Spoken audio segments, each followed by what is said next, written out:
In the long hours before dawn, most of the city sleeps. The only movement is amongst those troubled by the heavy heat of the summer night.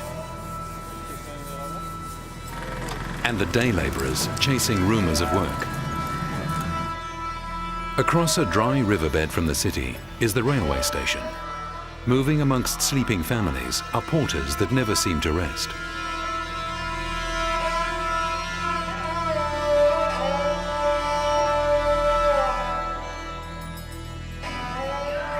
There's the odd passenger hoping to join the last leg into Chennai, waiting the arrival of the first train from northern India.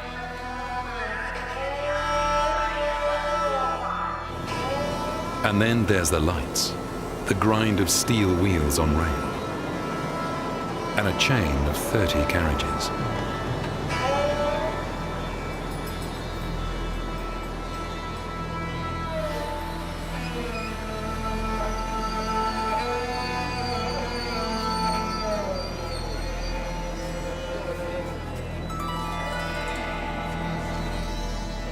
A few passengers arrive for business, but most have come for the hospital.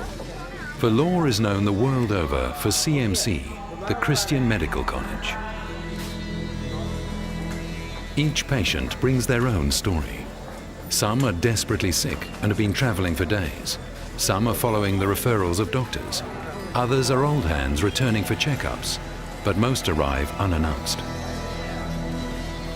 The one thing all patients share is the belief that CMC is the home of a healing God.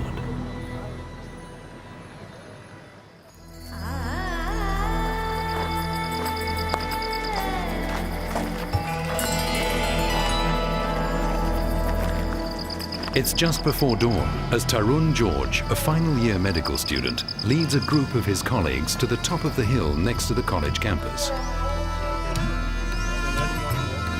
Faith does play a very important role in our medical career. To be able to have a surrounding like this and a support system which is present, the students and the faculty, the spiritual meetings that we have, really helps us keep focused. After living on the campus for 5 years, Tarun can think of no better place to share prayers for the day. This is the way I wanted to grow as a doctor.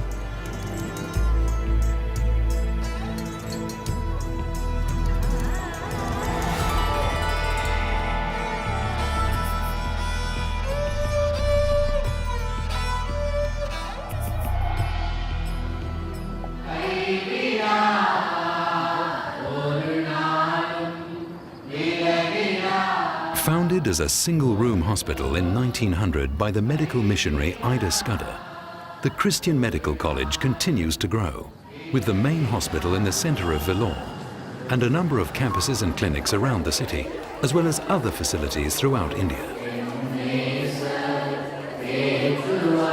After a quick breakfast, the student nurses always start their day in the chapel at the main hospital.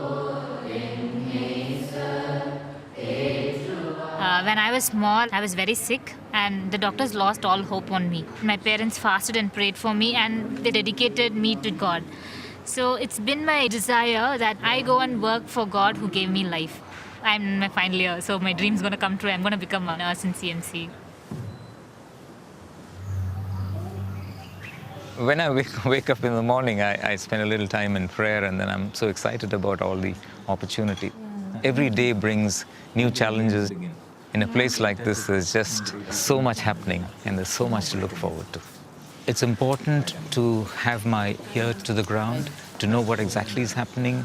Father God, we pray that you'd be with us today as we set out to work in our classes, in our teaching, in our... And in all this, how do we keep the quality, keeping right at the focus that Jesus Christ is the center of all that we do. In another part of Vellore, an equally important member of the CMC family is also getting ready for the day. Like his father before him, Ravindran is a sweeper at the main hospital, which means that he is part of the team responsible for the cleanliness of CMC's facilities. Ravindran is a man of strong faith, and he considers it an added blessing that he met his wife Mary, also a sweeper, at the hospital. Hospital employees have the opportunity to send their children to a CMC school. Ravindran and Mary have high hopes for the boys' futures. We're off to hospital, but on the way we'd step over at the low-cost effective care unit, which is the iris cutter ward. Originally, the concept was that the poor should be right at the heart of our hospital. And in order to do that, we created a ward where the people from the slums, the poor people of Vellore town, can come and get effective treatment at a low or no cost whatsoever.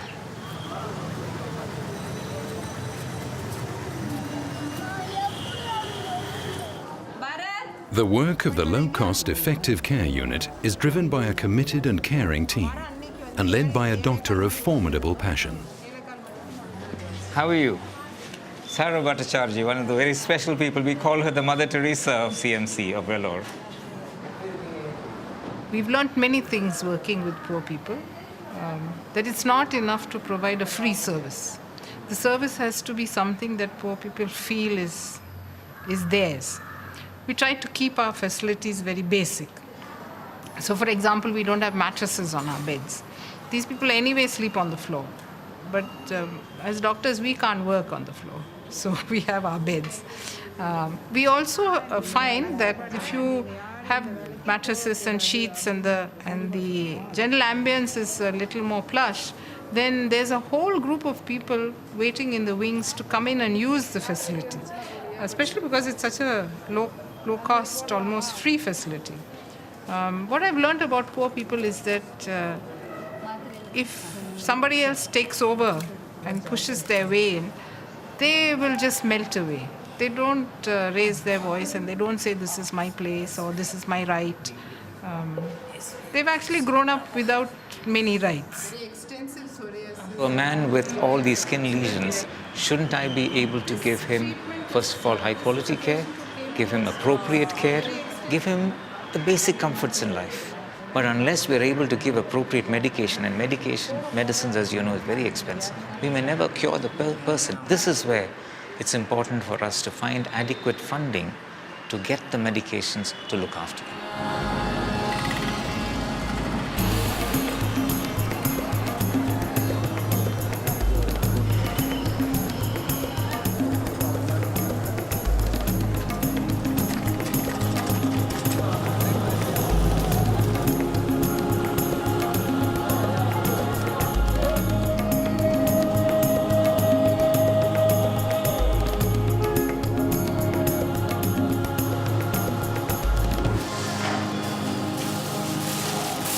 With his day well underway, Ravindran finds moments for prayer, assured of God's presence in CMC.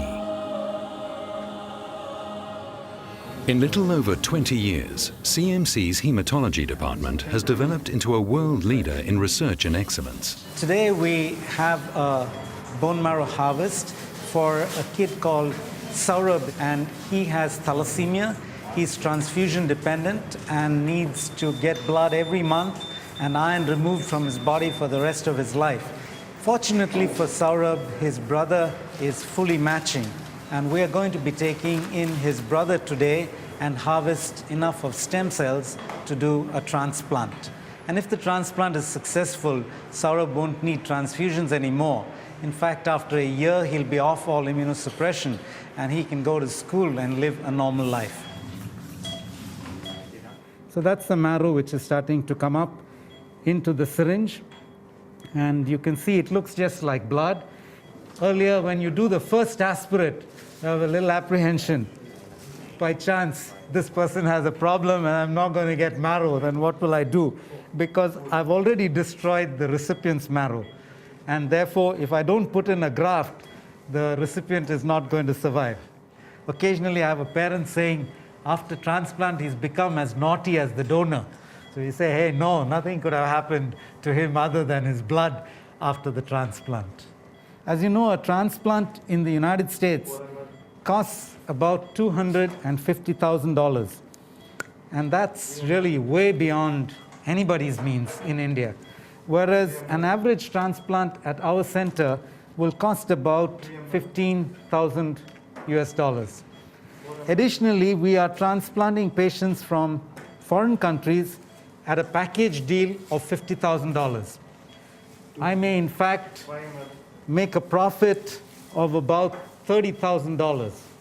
And that $30,000 is going into a bone marrow transplant patient assistance fund, which will subsidize the cost of a patient in India who hasn't made. In fact, that would be the only ethical reason for us to transplant patients from abroad, so that we generate resources for people who cannot afford.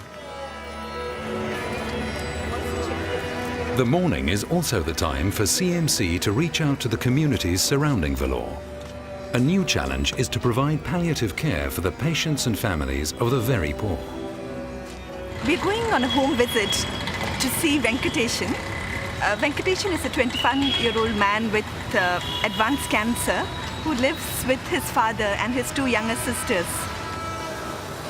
The stress of the illness actually caused his mother to commit suicide. So the family are really struggling. To top it all, last week they learned that their younger sister had failed her school leaving exams. So it really is a distressing situation.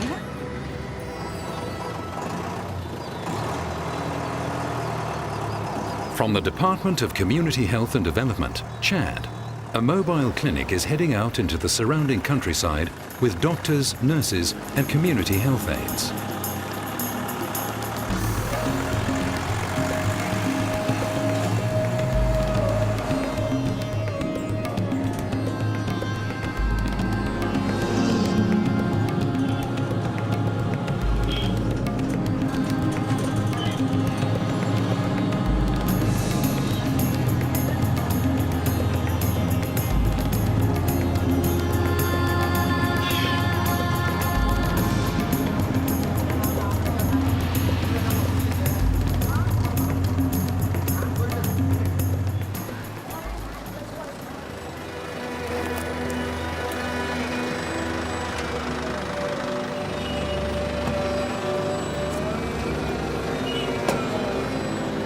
Arriving at Venkateshan's home, the palliative care team focused their support for the young man and his family on the medical, the practical, and the spiritual.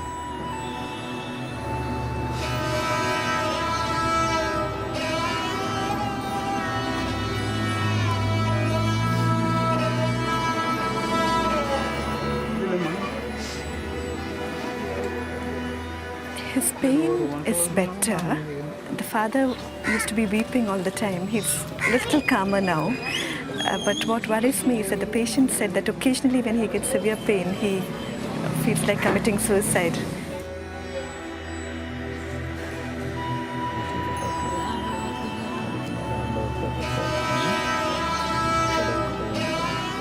Since it's the acute pain episodes that are unbearable, we have taught his caregivers, that's his sister and his aunt, to give pain injections at home.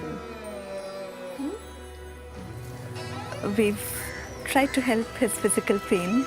We've tried to hear some of the sorrow that they're going through. We hope that in some way we can provide them a little more financial security. And sometimes what patients tell us is that, we are the really poor of society. Nobody cares much about us. So when you all come all the way from CMC to help us, it just means so much to us because nobody has ever done that before.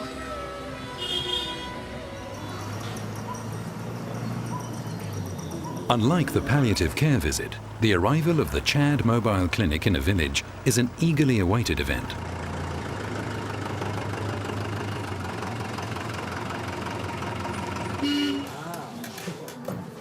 While the nurses set up the mothers and babies clinic, the doctors examine older patients. She's a very elderly lady and she's poor. She doesn't really have anyone to bring her all the way to CMC. This area is quite far from CHAD and she can't come on her own. So even if I refer her to CMC, even if she needs investigations, she's not willing to come there. So unless somebody comes here and sees her here, she's never going to get treated. She's very pale, as you can see. Amma naak meter. She's basically anemic, and so she's having problems because of that. She won't come there, so we have to come to her to give her medicines. Wherever possible, the mobile clinic integrates educational programs to engage communities with health issues. The result has been a dramatic improvement in the overall health of villages.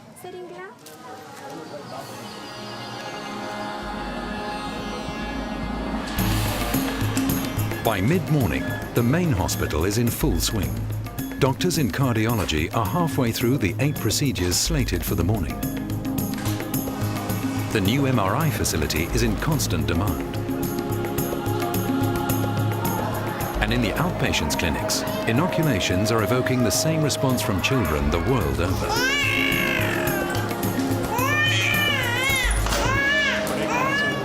Good escape, whole family, everybody can work. Okay, and there are 3 important things regarding training. One is identifying the right people with the right aptitude. So this whole selection process is important. The second is once they are selected, try and ensure that they are nurtured, mentored, they are part of the community. They all live on the campus and therefore they develop into good doctors. Interesting system of the faculty and student relationships. One of them is the way the faculty and the staff mentor us. It's not just the clinics in hospital where they come and take the rounds with the patient or where you spend time with the in the OPDs with them. It helps to build that kind of trust to guide us in times of difficulty as far as studies, at the same time friendships, any doubts in my mind, a lot of spiritual aspects. There is always this challenge to sacrifice, willingness to give of yourself rather than just become big doctors. You are here being trained specifically because there's a huge need in the nation.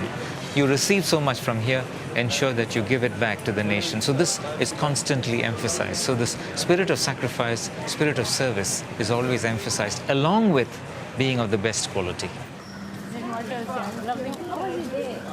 CMC has been my dream place. I always wanted to be in CMC because I've heard about it and I knew its history. Once you go through CMC, you come out, people will look at you like, CMC graduate. So you have that, I think it's the special college. In the Nurses' College, morning lectures for the first-year students are underway. When you gave the injection and when you received the injection. Can I ask Jonita to tell me what her experience has been? For senior students, hands-on training in the hospital's maternity wards is a reminder of CMC's founder, Ida Scudder's vision for the hospital as a maternity training centre. A nurse who is in charge comes along with the students as well as the staff. We discuss about each patient near the bedside. After the whole thing is over, then they assign patients for us. Whenever we have doubt, we go and approach the senior staffs. I like being with the patients, and I feel when we treat them as human beings, the time when they are in distress, they find it really good because there are times when they feel they're not honored, they're not given the right place in the society, and we treat them as precious. When we call them with respect, when we approach them with love, it's nice. They feel good and we feel good.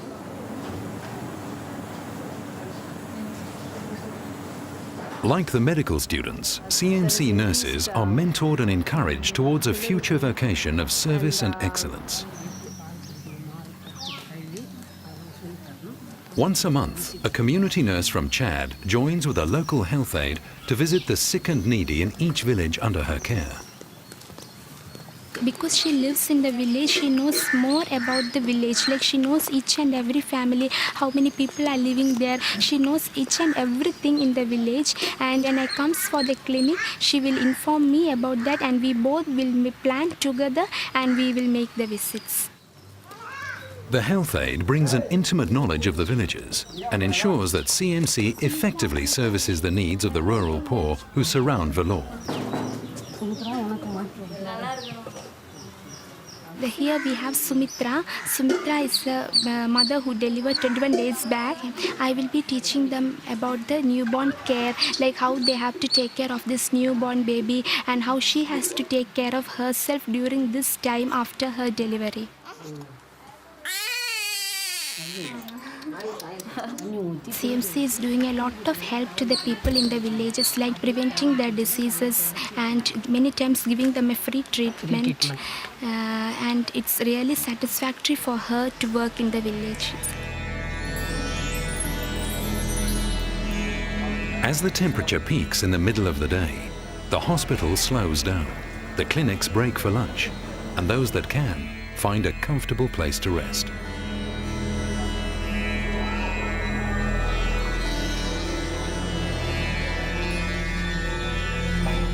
Rest is the last thing the director has time for in his busy schedule. But like so many of CMC staff, Dr. George Chandy considers it essential to find time to visit the chapel during the day.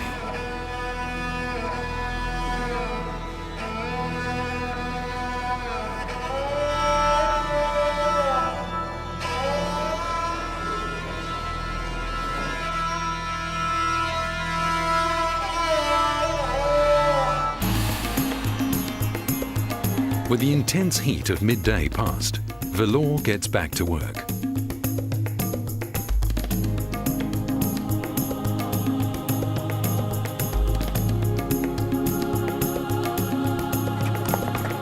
On the student campus, Tarun and some of his colleagues are finishing a lunchtime game before returning to their studies.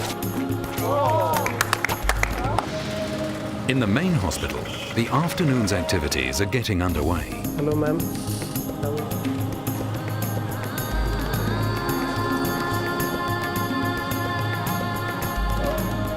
And as always, the endless queues of patients needing help.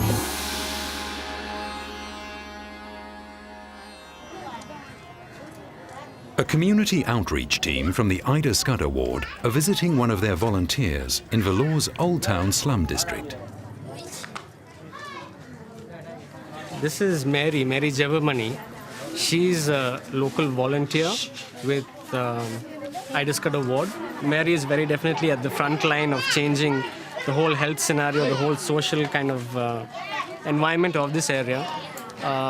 She understands these people much better than we do, and she's really a fantastic link between us and the people who live here. She is very involved with 30-40 people here in this area who have disabilities, and she helps with identifying them, she helps with rehabilitating them, basic occupational therapy, basic physiotherapy. And not only that, she helps with people with general problems also, and she helps to identify, refer them on to the hospital, and then receives them back and then helps with their follow-up. This is Govindamal. She's about 70 years old, and she lives in Old Town, about 100 meters away from Mary's house. She developed some neurological problems. She had loss of sensation, loss of motor power of her limbs, and she'd heard about Mary and the fact that Mary works with people with disabilities, and Mary actually examined her and identified that she did have a serious neurological problem. And Mary sent her on to the Ida Scudder ward. From there, she was sent on to the neurosurgeons in CMC hospital. And after certain tests and MRI scans, they identified the problem. She had a lesion in her cervical column, and they were able to fix it by doing an operation. So they've sent her back. She's here at home. She's probably 4 weeks post-op. She's continuing to do her exercises with Mary's help. And so that's one of our good stories. This afternoon, Dr. George Chandy is scheduled to journey out into the countryside for a regular visit to RUSA, the Rural Unit for Health and Social Affairs. We have helped develop this whole area through the RUSA project. This place is really the extension arm of our work, reaching out into this rural community, helping them develop socially, economically, get them to train, get them to work. Hi, John. Hi, Rita. Thank you. So nice of you to come and spend time with us. Thank you. Since Things I have are going some well? work to do, Okay. will you please take Rita and... Sure. So she'll take me around? Yes, Okay. she's going to take you. Good. Bye-bye. We're going to visit one of our peripheral clinics, and we conduct this clinic once a week. We see about 80 to 100 patients, and the focus is mainly chronic diseases. We have a lot of patients with chronic diseases like rheumatic heart disease, hypertension, diabetes. So that's the focus. Let me introduce our peripheral healthcare team. We have doctors, and the services, by and large, we give them free. And if they can donate small money, people say if they pay something, they feel better. If India has to develop in the health area, The way to do it is to help them develop economically, socially, culturally, educationally. And over the last 30 years, we have found that this actually works. So give them a goat, give them a bullock, help them to work, for example, become tailors. Over 1,000 homes in the Rusa block are now supplied with gas processed from fermented cattle waste. So essentially free gas, free fertilizer from something that's readily available. Weaving is a very traditional skill many of the people have. Rusa's role is identify people with the skill and help them to set up a unit. Any of these things helps them to develop economically, and therefore the health also improves.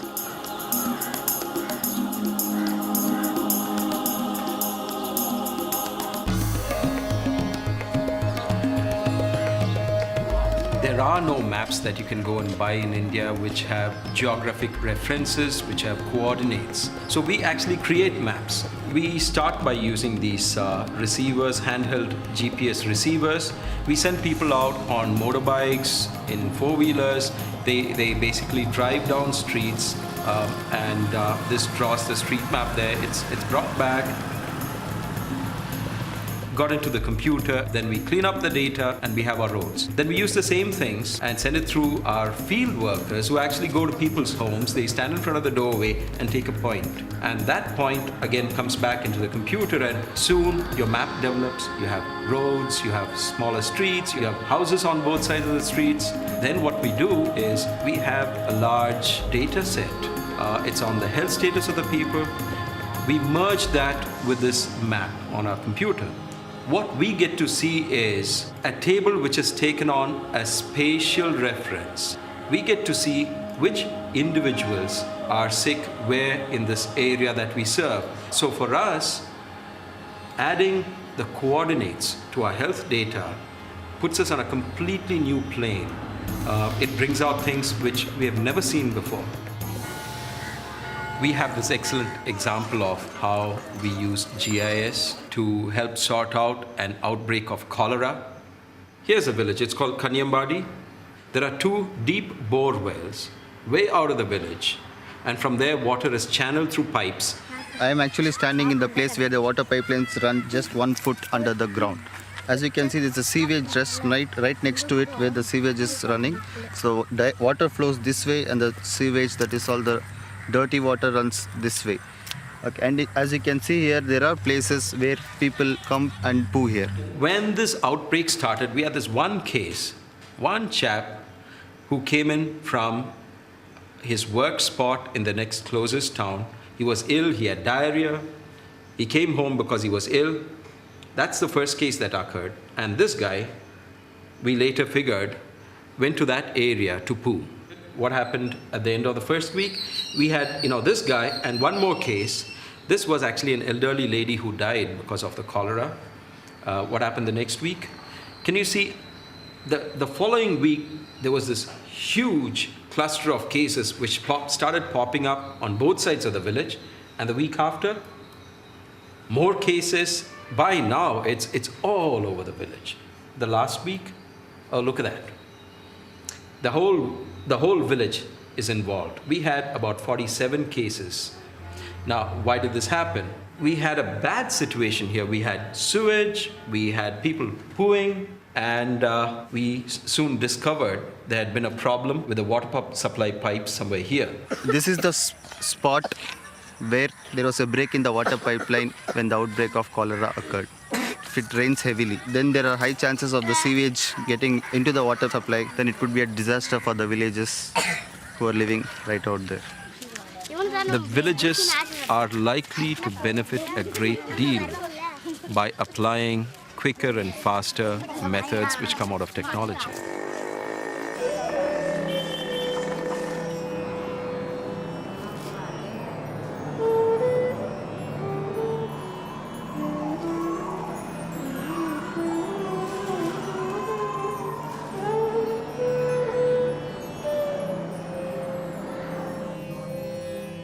Inside here, we have Saurabh. Saurabh is the little boy who's receiving the marrow that we harvested this morning. and the marrow is going like a blood transfusion. The miracle of transplantation is that those cells will find their way to the bone marrow, almost like the way a letter goes to the person to whom it's intended to be sent. If all goes well, in 2 weeks, we should start seeing his brother's cells. That 2-week period from now is the critical period when he'll be virtually with no neutrophils in his blood. He's a sitting duck for any infection from his own intestine. But if all goes well, the graft comes in, he'll be out of here in 3 weeks' time.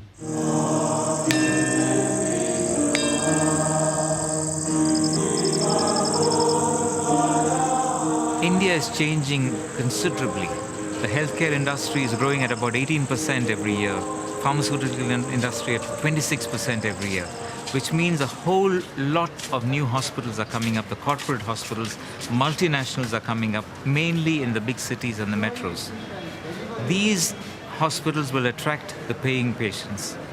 The challenge is that if the paying patients do not come to CMC, we will not be able to raise funds to care for the poor and the needy. Therefore, we have to provide adequate facilities, we have to be excellent in all that we do, our quality should be excellent, so that despite the large numbers here and the hardships in terms of waiting times, patients who can pay will continue to come and find this as a haven for high quality, compassionate care. And the funds that we raise from that will go for the care of the poor and the needy.